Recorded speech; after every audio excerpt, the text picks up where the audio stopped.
प्रवेश कर रहे हैं CNBC आवाज और इबेक्स कैश के शानदार स्टूडियो में। नमस्कार, CNBC आवाज और इबेक्स कैश स्टूडियो में आप सभी का स्वागत है। मैं हूं सुमित और वीकली एक्सपायरी यानी मेन एक्सपायरी से एक दिन पहले भारतीय बाजारों के अंदर आज भी जो रुझान है वो तेजी की तरफ ही है, specially mid cap small cap index जो कल की तेजी को ही आज कैरी फॉरवर्ड करते हुए दिखाई पड़ रहे हैं। 0.5% के आसपास का उछाल दोनों इंडेक्सेस में है। मिड कैप इंडेक्स भी करीब 0.5% ऊपर, स्मॉल कैप इंडेक्स भी रफली 3/4% के आसपास की बढ़त के साथ फिलहाल ट्रेड करता हुआ दिखाई पड़ रहा है। सेंसेक्स जो कि 217 अंक ऊपर है और निफ्टी में भी रफली 1/4% के आसपास की बढ़त देखने को मिल रही है। निफ्टी बैंक कल का एक जो लोअर लेवल का पुल बैक था वो ज्यादा बेटर मूव दिखाई पड़ेगा आपको PSU बैंकिंग बास्केट की तरफ, क्योंकि फोकस अब एक्सिस से शिफ्ट होकर SBI की तरफ आता हुआ दिखाई पड़ रहा है जो कि नए ऑल टाइम हाइस की तरफ अब ट्रेड कर रहे हैं। तो PSU बैंकिंग बास्केट आज बढ़िया तेजी के साथ ट्रेड करता हुआ दिखाई पड़ रहा है और बैंकिंग में स्पेशली और अदरवाइज, लेकिन बैंकिंग स्पेस की अगर बात करें तो मोलेस फ्लैट टू नेगेटिव साइड पर ही ट्रेड करते हुए दिखाई पड़ रहे हैं। मोलेस फ्लैट स्टोन पर आपको बैंकिंग साइड दिखाई पड़ेगा, लेकिन ओवरऑल इंडेक्स का जो मूड माहौल है वो अभी भी बेहतर है और जो ब्रॉडर बेस बाइंग है मार्केट के अंदर जरूर देखने को मिल रही है।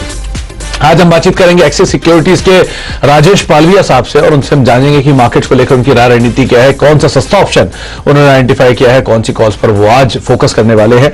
लेकिन उससे पहले आप एक बार कुछ आंकड़े देख लीजिए जो कि मार्केट्स में अभी तक का जो मूवमेंट है वो इंडिकेट कर रहे हैं।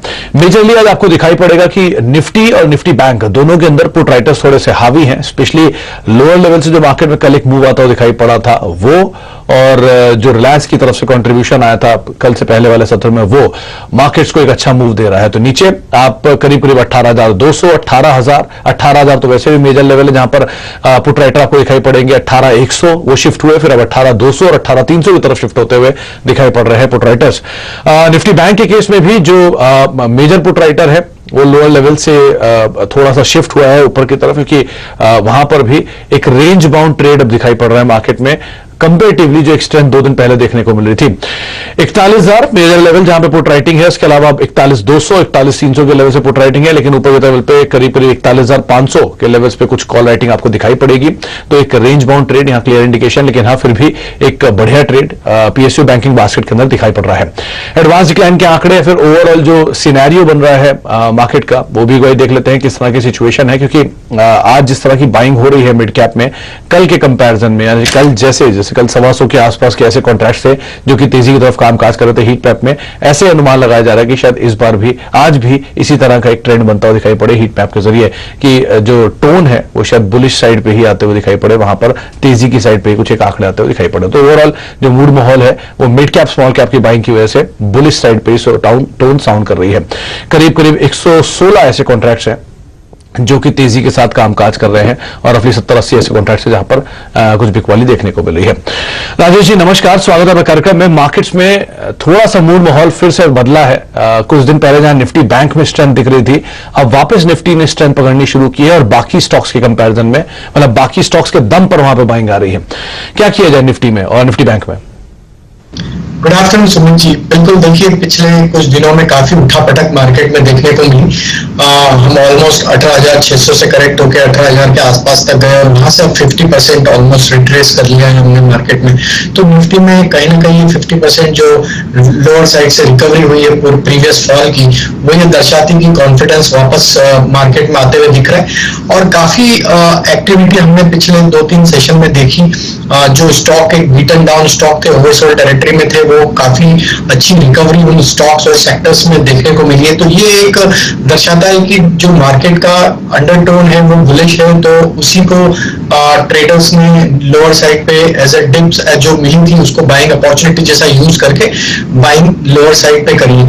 अभी हमें लगता है निफ्टी में जिस तरीके का सेटअप है, कल के सेशन में काफी अच्छी शॉर्ट कवरिंग एक्शन देखने को मिली। कॉल राइटर्स ने अपनी काफी पोजीशन अनवाइंड करी थी 18,100, 200 की स्ट्राइक पे। आज के सेशन में देखें तो जो अभी डेटा के हिसाब से देखें तो 18,300 काफी इंपॉर्टेंट लेवल है, ऑलमोस्ट हम उसके आसपास ही ट्रेड कर रहे हैं। अगर हम 18,300 के लेवल के ऊपर आज की क्लोजिंग देते हैं तो हमें लगता है कि एक और शॉर्ट कवरिंग का मूव कल एक्सपायरी के चलते आते हुए दिख सकता है और निफ्टी में फिर 18,450, 18,500 तक के भी मूव अगले 2-3 सेशन में आते हुए दिख सकते हैं। तो हमारा व्यू पॉजिटिव है। 18,300 से 18,250 बाय रेंज सजेस्ट करेंगे। 18,200 अब काफी इंपॉर्टेंट लेवल है, वो स्टॉप लॉस रखें और अपसाइड के टारगेट हमें लगता है निफ्टी में 18,500 तक आते हुए दिख सकते हैं। 18,500 तक के लेवल्स यहां पर एक्सपेक्ट कर रहे हैं राजेश जी, यानी कि लोअर लेवल से जो मार्केट पुल बैक है वो सस्टेन करे और थोड़ी और शायद तेजी बढ़ते हुए दिखाई पड़े। अच्छा, निफ्टी बैंक को लेकर, क्योंकि राजेश जी जो फोकस है वो शिफ्ट हुआ, पहले आईसीआईसीआई बैंक ने कमान संभाली, एक्सिस बैंक ने साथ दिया, आज एक्सिस बैंक 5% नीचे है, एसबीआई और बाकी पीएसयू बैंक तेजी में है।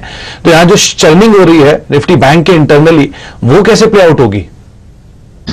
तो काफी बड़ा डाइवर्जेंस हमने निफ्टी और बैंक निफ्टी में देखा था पिछले कुछ दिनों में, और बैंक निफ्टी में जो आउट परफॉर्मेंस था वो अभी भी बरकरार है, और स्टॉक जो बैंक निफ्टी के कॉन्स्टिट्यूएंट्स वो सारे स्ट्रेंथ दिखा रहे हैं और नियर टर्म चार्ट में ब्रेकआउट लेवल्स के ऊपर ट्रेड कर रहे हैं। तो हमें लगता है बैंक निफ्टी का सेटअप तो यहाँ से कंटिन्यू रहेगा, और भी बुलिश साइड में यहाँ पे हमें लगता है कि अपने बनते हुए दिख सकता है। पीएसयू बैंक्स काफी अच्छा पार्टिसिपेशन दिखाते हुए दिख रहे हैं। तो हमें लगता है बैंक निफ्टी का सेटअप के हिसाब से तो यहाँ पे 41,200 से 41,100 ये बाय रेंज है। इस रेंज में बैंक निफ्टी मिलती है तो बिल्कुल बाय करके चले। करंट लेवल से 40,800 ये एक इंपॉर्टेंट लेवल रहेगा, ये लेवल का स्टॉप लॉस रखें, और अपसाइड के टारगेट हमें लगता है 41,700 तक बैंक निफ्टी में आते हुए देखने को मिल सकते हैं, क्योंकि प्राइवेट पीएसयू दोनों ही सेक्टर्स में, दोनों ही बैंकिंग स्पेस में बाइंग इंटरेस्ट बना हुआ है, और सभी स्टॉक्स अब ब्रेकआउट लेवल के ऊपर ट्रेड कर रहे हैं। तो हमें लगता है बैंक निफ्टी में यहां से आउट परफॉर्मेंस कंटिन्यू रहेगा, 41,700 तक के टारगेट आते हुए दिख सकते हैं। 41,700 तक के टारगेट्स बैंक निफ्टी में आएंगे, और जो आउट परफॉर्मेंस अब तक देखी गई है बैंक निफ्टी की वो शायद आगे भी कंटिन्यू करेगी, ऐसा राजेश जी का मानना है। अच्छा राजेश जी, आपकी इंडिविजुअल कॉल्स, तेजी ही होगी, मंदी तो दिख नहीं रही कहीं आपकी टोन में, लेकिन तेजी में कहां पर आप खरीदारी की बात करेंगे? जी बिल्कुल, देखिए ब्रॉडर मार्केट में अगर हम देखें तो जो रिकवरी बनी है लोअर साइड से, और overall short to medium term long term setup Nifty का, बैंक निफ्टी का पॉजिटिव है, तो लॉन्ग साइड के ट्रेड में ही हम रहेंगे। और जो पहला स्टॉक है वो है भारती एयरटेल का। भारती एयरटेल में देखें तो पूरी वॉलेटिलिटी में स्टॉक एक नैरो रेंज में कंसोलिडेट होते हुए दिखा है, और आज के सेशन में काफी अच्छा मूव इसमें बनते हुए दिख रहा है। जिस तरीके से स्टॉक अपने मल्टीपल रेजिस्टेंस जोन को डेली चार्ट पे हम यहाँ से पेनिट्रेट करते हुए दिख रहा है, हमें लगता है भारती एयरटेल यहाँ से एक अच्छा अपना दिखाता हुआ दिख सकता है एक्सपायरी पॉइंट ऑफ व्यू से भी। तो 735-740 तक के टारगेट हम भारती एयरटेल में यहाँ पे एक्सपेक्ट कर रहे हैं। 697 के आसपास स्टॉप लॉस रखें। जो दूसरा स्टॉक हमें अट्रैक्टिव लग रहा है वो है ओएफएसएस का, ओरेकल फाइनेंशियल। ये स्टॉक में देखें तो पिछले दिनों में जो गिरावट थी वो एक मल्टीपल सपोर्ट जोन के पास से स्टॉक में एक अच्छा रिवर्सल यहाँ पे देखने को मिला है। और अगर हम देखें तो आईटी टेक में भी आज काफी अच्छी बाइंग इंटरेस्ट लोअर साइड से देखने को मिल रही है। एक करेक्शन ऑलरेडी रिजल्ट्स के चलते सभी आईटी स्टॉक्स में ऑलरेडी हमने देखने को मिला है। तो ओएफएसएस के सेटअप के हिसाब से हमें लगता है कि ये स्टॉक को यहाँ से बाय करना चाहिए। 4,900 तक के टारगेट हम एक्सपेक्ट कर रहे हैं, शॉर्ट टर्म में बहुत जल्द आते हुए दिख सकते हैं। 4,550 के आसपास का स्टॉप लॉस सजेस्ट करेंगे। तीसरा स्टॉक जो हमें अट्रैक्टिव लग रहा है वो ग्रासिम का। ऑलरेडी इसमें आउट परफॉर्मेंस बना हुआ है स्टॉक में, जो वॉलेटिलिटी थी 1700 के आसपास काफी अच्छा बेस बना हुआ है स्टॉक का अभी, और वहीं से स्टॉक में जो रिवर्सल दिया है हमें लगता है कि इसमें अब एक roll over action as well as जिस तरीके से इसका पॉजिटिव ट्रेंड बना हुआ है, ये स्टॉक में 1790 तक के अपसाइड के टारगेट इसमें 1 से 2 ट्रेडिंग सेशन में आते हुए दिख सकते हैं। तो ग्रासिम 1720 के स्टॉप लॉस से बाय करने की सलाह रहेगी। ओके, 3 नाम आपको बताए हैं। पहला है भारती एयरटेल, जो कि तेजी की तरफ राजेश जी देख रहे हैं। आउट ऑफ द लीग आज उन्होंने चुना है ओरेकल फाइनेंशियल को। मेरे ख्याल से हाल फिलहाल में तो ओरेकल फाइनेंशियल का जिक्र नहीं किया था राजेश जी ने, आज पहली बार उसका नाम आया। 4900 रुपए के टारगेट्स के लिए आप खरीदारी करें, 4550 का स्टॉप लॉस मेंटेन करें। और तीसरा नाम है ग्रासिम का, जहां पर वो तेजी की बातचीत कर रहे हैं और उनको लगता है कि यहां पर भी कुछ अपसाइड खुलता हुआ दिखाई पड़ सकता है। भारतीय एयरटेल 740 रुपए के टारगेट्स की खरीदारी करें, और 1719 के टारगेट्स के लिए आप ग्रासिम पे भी नजर बना के रख सकते हैं। अच्छा राजेश जी, 2-3 नाम आज जो बढ़िया मूव के अंदर आ रहे हैं। पहला तो यूनाइटेड स्पिरिट्स को लेकर आइए स्क्रीन पर, नंबर से इसके आज, और नंबर से पहले यहां पर एक बढ़िया मूव आता हुआ दिखाई पड़ रहा है, क्या किया जाए यहां पर। और दूसरा आईसीआईसीआई बैंक, और नंबर्स आए, नंबर से पहले बढ़िया तेजी, नंबर्स के बाद रबर बढ़िया तेजी, थोड़ा सा ओवरहैंग कल खत्म हुआ और आज वापस रफ्तार में आ गए। तो अगली बैंक निफ्टी की जो चाल है, कि आईसीआईसीआई बैंक ही लीड करेगा? बिल्कुल। तो पहले आईसीआईसीआई की बात कर लेते हैं। इसमें आउट परफॉर्मेंस जो देखने को मिला है प्राइवेट बैंक्स में, वो हमें लगता है कि इसमें कंटिन्यूटी और बढ़ते हुए दिखेगी, क्योंकि स्टॉक के अगर हम लॉन्ग टर्म सेटअप देखें तो जिस तरीके से स्टॉक में height of higher bottom formation बन रहे हैं, हमें लगता है आईसीआईसीआई बैंक यहाँ से 870 से 890 की तरफ बढ़ते हुए दिखेगा। तो बिल्कुल आईसीआईसीआई में जिनकी भी लॉन्ग पोजीशन है या करंट लेवल से भी बाय कर रहे हैं, बिल्कुल इसमें लॉन्ग साइड का ट्रेड रखे, 835 के आसपास स्टॉप लॉस रखे, टारगेट इसमें 870 890 तक के भी इसमें आते हुए दिख सकते हैं। तो ये स्टॉक यहाँ से बैंक निफ्टी को सपोर्ट देता हुआ दिखेगा। मैकडॉवेल की आपने बात करी, यूनाइटेड स्प्रिट की बात करी, स्टॉक का अगर ओवरऑल सेटअप एनालाइज करें तो स्टॉक एक बुलिश टेरिटरी में ट्रेड कर रहा है, जिसमें इसमें अगर मंथली सेटअप देखें तो स्टॉक में ऑलरेडी एक ब्रेकआउट हो चुका है और वो ब्रेकआउट के ऊपर ही सस्टेन किया हुआ है। हालांकि पिछले दिनों में जरूर एक करेक्शन कुछ हायर साइड से देखने को मिला, स्टॉक 920 से करेक्ट होकर 820 की तरफ आया, लेकिन ट्रेंड लाइन सपोर्ट से स्टॉक ने जो रिकवरी दी है, हमें लगता है कि ये स्टॉक को यहां से बिल्कुल बाय करना चाहिए। 820 के आसपास स्टॉप लॉस रखें, क्योंकि रिजल्ट है थोड़ा वोलेटाइल हो सकता है, लेकिन 820 का लेवल अगर ये लोअर साइड में ब्रेक नहीं करता है तो यहाँ पे एक पॉसिबिलिटी कि वापस ये 900 के ऊपर 920 तक भी अपसाइड का मूव दिखाते हुए दिखेगा। तो 820 के स्टॉप लॉस से मैकडॉवेल यूनाइटेड स्प्रिट पे भी बाय करने की सलाह रहेगी। अच्छा, तो यूनाइटेड स्पिरिट्स में भी आप खरीदारी कर सकते हैं और आईसीआईसीआई बैंक ऑब्वियसली यहां पर बढ़िया तेजी है, तो तेजी आगे भी शायद कंटिन्यू रह सकती है। राजेश जी से हम आगे बातचीत जारी रखेंगे, लेकिन इस बीच हमारे साथ परसिस्टेंट के मेंबर से बातचीत करने के लिए परसिस्टेंट की मैनेजमेंट भी मौजूद है और कंपनी के executive director and CFO Sunil sir अपने साथ मौजूद है बातचीत करने के लिए। सुनील सर नमस्कार, स्वागत है कार्यक्रम में। दो चीजों पर सबसे पहले फोकस करूंगा। पहला तो पूरे सेक्टर में वेज हाइक की वजह से मेजरली मार्जिन पे इंपैक्ट आया था, लेकिन परसिस्टेंट के ऊपर से कोई खास इंपैक्ट आता हुआ दिखाई नहीं पड़ा, उल्टा मार्जिन बेटर साइड पर होते हुए दिखाई पड़े। तो क्या माने कि मार्जिन जो वेज हाइक है वो इस क्वार्टर में हुआ नहीं, या उसका इंपैक्ट पूरी तरह से आया नहीं, या अगले क्वार्टर में आएगा, या पिछले क्वार्टर में जा चुका? अभी एक्चुअली वेज हाइक हमारा जुलाई से इफेक्ट होता है, तो ये क्वार्टर में उसका इम्पैक्ट जरूर आया, 2.3% इसका टोटल इम्पैक्ट था। लेकिन जैसे आपने देखा होगा जो रेवेन्यू एक्सीलरेशन हमारा हुआ है 9.2% फर्स्ट क्वार्टर में क्यूओक्यू ग्रोथ था, और ये क्वार्टर में 9.3% है। बैक टू बैक 2 क्वार्टर्स में अच्छा रेवेन्यू ग्रोथ हुआ है। तो because of this scaling up of the revenue we have been able to absorb the margins, the pay hike impact. और दूसरा आपने देखा होगा जो हमारा लास्ट 4-5 क्वार्टर्स उस रैंप अप कर रहे हैं, तो हमारा यूटिलाइजेशन थोड़ा सॉफ्ट था। लास्ट क्वार्टर में हमने बात भी की थी उसके बारे में। तो अभी 80.1 से यूटिलाइजेशन बढ़ के 80.8% हो गया, तो 2.7% जो यूटिलाइजेशन में इंप्रूवमेंट है उसकी वजह से भी पे हाइक एब्सॉर्ब हो गया है। सो ये दो मेन रीजन है जिसकी वजह से आपको मार्जिन इम्पैक्ट दिखाई नहीं दे रहा है पे हाइक का, पर पे हाइक जरूर है। ओके ओके सुनील सर, एक चीज और मैंने ऑब्जर्व किया कंपनी के नंबर्स में कि जो कंपनी का क्लाइंट कंसेंट्रेशन है टॉप 10 की तरफ, वो डिक्लाइनिंग फेज पे है लगातार, और जो नंबर ऑफ लार्ज क्लाइंट्स हैं उसके अंदर फिर भी एक इंप्रूवमेंट होता हुआ दिखाई पड़ रहा है। तो ये क्लाइंट कंसेंट्रेशन कम करने से क्या माने कि वॉल्यूम पे थोड़ा सा डिप आएगा लेकिन मार्जिन और बेटर होंगे? कैसे इसे प्ले करेगी कंपनी? जी, तो एक्चुअली जैसे हमारा top client top 5 client concentration जो है वो काफी हद तक ज्यादा था, 40% के ऊपर था। अभी आप देखेंगे एक्चुअल वॉल्यूम जो है क्लाइंट्स का, वो बिजनेस बढ़ ही रहा है, ऐसे नहीं कि वो बिजनेस कुछ कम हो रहा है। लेकिन जो हमारा दूसरे ऑर्डर विन्स हैं तो लगातार हम काफी क्वार्टर्स से डिस्कस कर रहे हैं, और जो हमारी ऑर्डर बुकिंग्स भी हम डिस्कस कर रहे हैं, उससे आप देखेंगे कि नए डील्स हैं वो अभी रैंप अप हो रहे हैं। तो उसकी वजह से क्या हो रहा है, टॉप 5 क्लाइंट कॉन्सेंट्रेशन आपको कम होता दिखाई दे रहा है। लेकिन उसमें ऐसे कोई टॉप क्लाइंट में कोई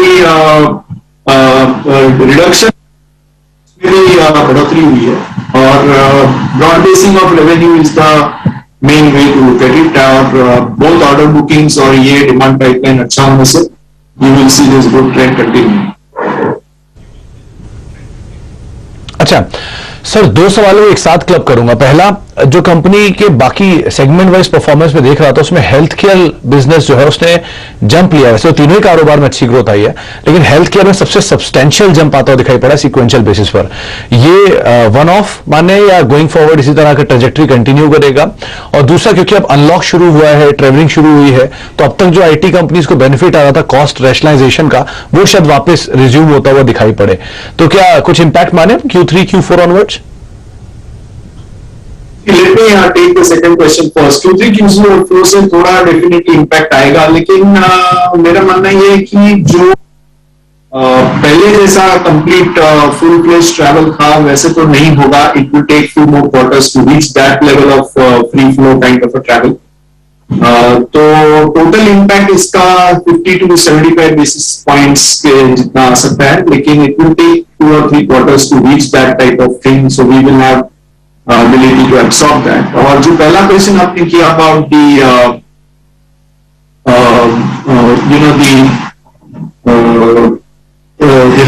हेल्थकेयर लाइफ साइंसेस में ये था कि हमारे लास्ट 2-3 क्वार्टर्स में काफी डील रैंप अप हुए हैं.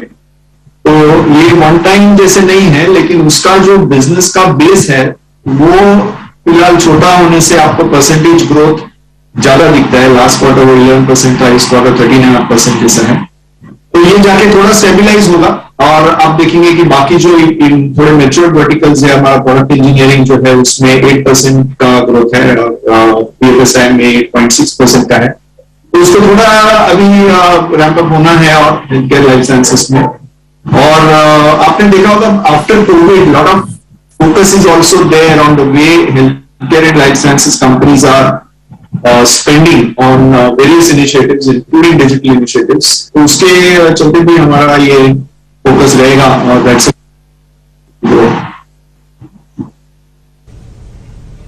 ओके. चलिए, बहुत बहुत शुक्रिया सुनील सर हमारे साथ मौजूद रहने के लिए, नंबर्स पे बातचीत करने के लिए, तमाम डिटेल्स देने के लिए और बहुत बढ़िया नंबर्स पोस्ट करने के लिए एक बार फिर से आपको शुभकामनाएं. करीब करीब 3% ऊपर परसिस्टेंट का स्टॉक फिलहाल कामकाज करता हुआ दिखाई पड़ रहा है. Rajesh ji, quickly persistent system, क्या टारगेट्स, क्या स्टॉप लॉस? स्टेबल और काफी अप हमने स्टॉक में देखा है, लेकिन जिस तरीके का सेटअप बना हमें लगता है इसमें 4250 तक की अपसाइड इमीडिएट बेसिस पे आते हुए दिख सकती है. करंट लेवल से 4000 के आसपास का स्टॉप लॉस रखें. ओके, 4200 के ऊपर तक के टारगेट्स यहां पर आते हुए दिखाई पड़ सकते हैं. चलिए, वक्त एक ब्रेक का. ब्रेक के बाद लौटेंगे और राजेश जी से हम आगे बातचीत जारी रखेंगे और साथ ही साथ एक सस्ता ऑप्शन समझेंगे उनसे छोटे से ब्रेक के बाद.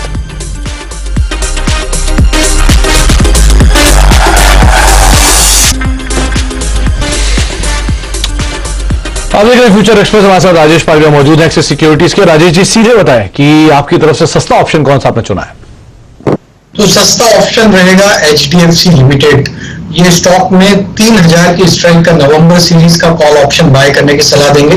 हमें लगता है जिस तरीके से मोमेंटम बना है एचडीएफसी लिमिटेड में, इस ऑप्शन के टारगेट हम प्रोजेक्ट कर रहे हैं 125 से 130 तक के.